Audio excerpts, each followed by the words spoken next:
लक्ष्मीनारायणाभ्यां नमः। ओम उमामहेश्वराभ्यां नमः। ओम वाणी हिरण्यगर्भाभ्यां नमः। ओम सची पुरंदराभ्यां नमः। ओम इष्टदेवताभ्यो नमः।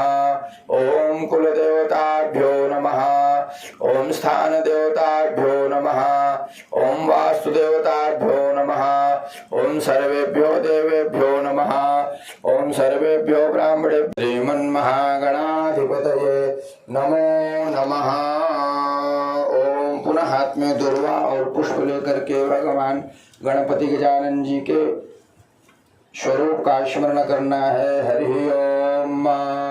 ओम सुमुखस्य कदन्तस्य कपिलो गजकर्णकः लंबोदरस्य विकटो विघ्ननाशो विनायकः धर्मकेतुर्गणाध्यक्षो बालचन्द्रो गजाननः।